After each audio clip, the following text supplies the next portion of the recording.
Hi, my name is Dr. Doug Jackson, and welcome to this second chapter in the Community Resiliency Model Overview Training. In this chapter, we're going to introduce the 3 core CRIM skills. But before we get to the CRIM skills, I want to introduce a note of caution. Now, in the videos where we talked about trauma and the autonomic nervous system, hopefully you remember that we talked about how when we experience a situation which is dangerous and emotionally overwhelming, our memory system can become disrupted.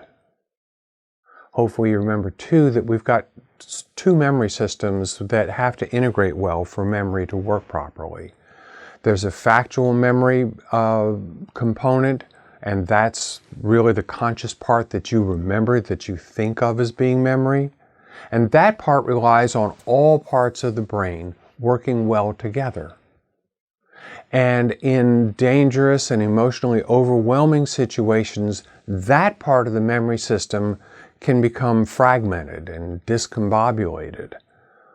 The second part of the memory system, the sensation part of the memory system, works by the emotion part of the brain and the survival part of the brain working well together.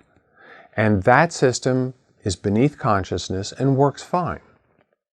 Now, when our factual memory and our sensation memory become disconnected, we can experience events as being traumatic memories.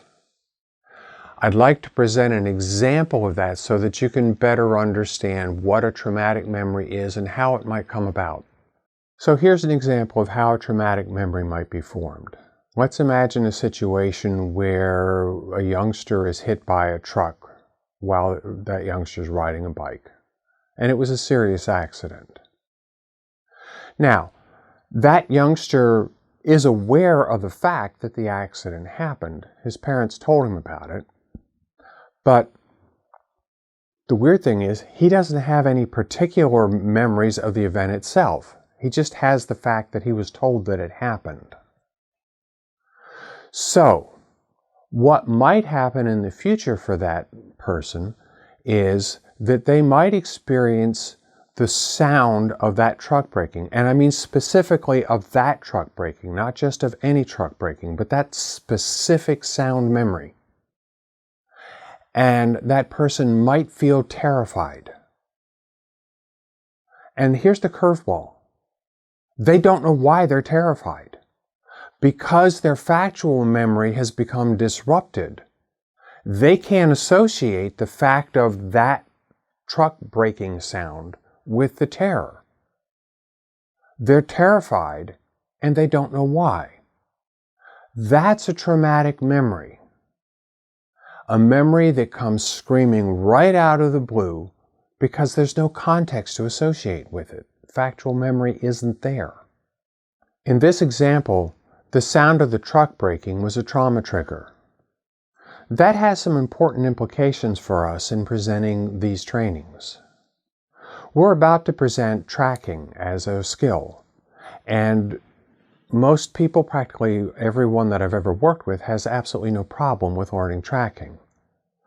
But it is possible that while we are going through the tracking exercises, you might feel a sense of discomfort, terror, anxiousness, and intrusive memory that seems to be completely disconnected to watching this video. Now, when we do CRIM training live, we do it with 2 or 3 people so that there's the person who's presenting the material, that's me, but I'd also have some partners, some associates who are doing the training with me, who are watching the audience and watching for particularly outsized reactions to things that don't make sense. And in every CRIM training, we do this trauma trigger conversation, the one that we're having right now, so that people understand that if they are feeling uncomfortable with any exercise, they absolutely have our permission to step out and to take a couple of breaths. And usually one of the associate CRIM trainers we'll follow out into the hallway and check in to see whether the person's doing okay and process whatever we need to process.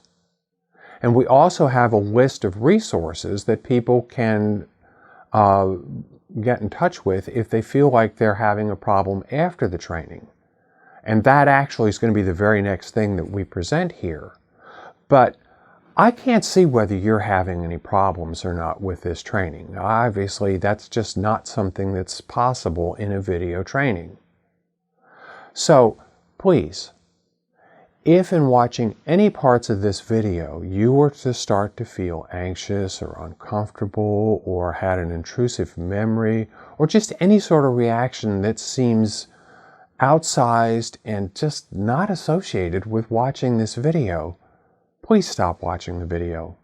It may be that this video isn't appropriate for you to be reviewing right now. And that's fine. But consider getting in touch with some of the resources that are going to follow right now. Here are some resources that you can contact now if you're experiencing difficulties.